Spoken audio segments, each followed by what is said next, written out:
Hello, my name's Nick Alexander, and today I'm going to show you how to make fire by bow and drill.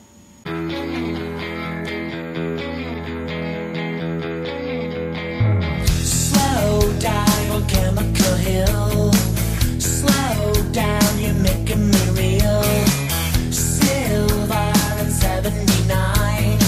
Shift down. Today's choice of wood will be from the willow tree. The upper left log will be split to make our hearth board. The branch in the middle that is already split we will use as a handhold.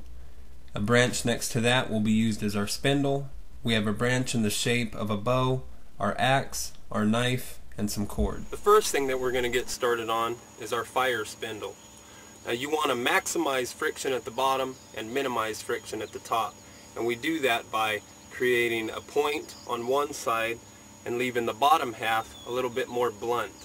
That will create maximum friction and get in an ember a lot quicker.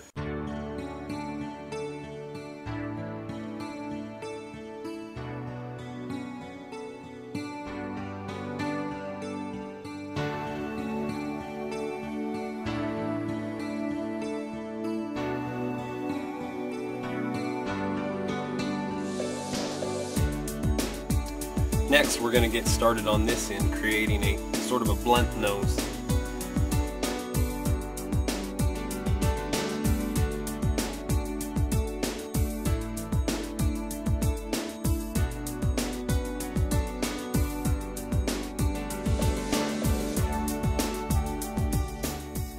We want to make sure this is as smooth as possible right here. We don't want it cutting into our rope or anything like that, so I'm going to take any kind of rough spots right off of this. It's good to have a little bit of texture on here, that way it assists your rope from slipping, but you just want to get it smooth enough that it doesn't tear our rope. And that's our fire spindle. We have a point on this side to minimize friction, and more of like a snub nose on this side, kind of rounded almost, to maximize friction. Next, we're going to get started on making our hearth board. It's called a hearth board, a fire board, it's got many names, but I like to call it the hearth board. We're going to split this log right in half. If you don't have an axe, I've used just my knife before with another stick to kind of hammer it through. I've split logs like this plenty of times, but for the sake of time today we're going to use an axe. It's important to note that you don't even have to use a log like this. You can use a branch as long as it's twice the width of your spindle, but it doesn't even have to be something that requires an axe to split. And you can see a nice little chunk came off right here. What I'm going to do is try to carve this a little flat again. I'm going to use my axe. You could use your knife, but this makes it a little bit quicker.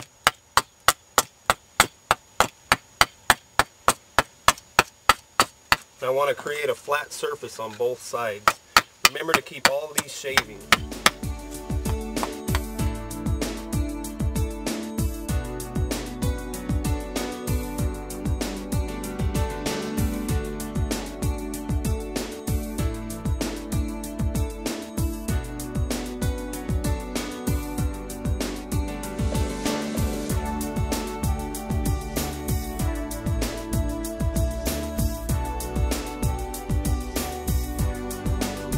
Have it.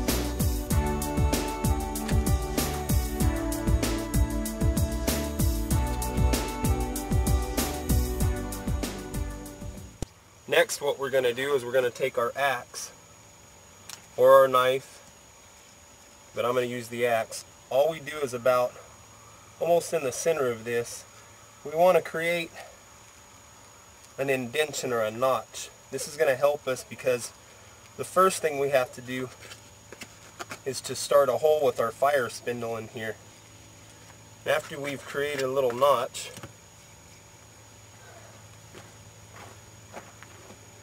what we will do is we'll get that spindle started in there, and then we'll be creating another notch from here to about the center, and that will enable us to collect the fine fur that's going to come off of here to spark our ember. Next, we have our bow. Now you usually want the bow about the length of your arm. You can use saplings for this. What I like to do is to create a notch. Let me get in a little closer here. I create a notch on both sides of this, and then kind of right down here too. This is going to help keep our rope secure. On the opposite end we'll do the same thing too. Now what you do is you take your rope, we put a little knot right here, and then what we're going to do next is just create a slip knot. Grab your two pieces of rope, bring it around, and then through this hole right here. Then next, on the outside of your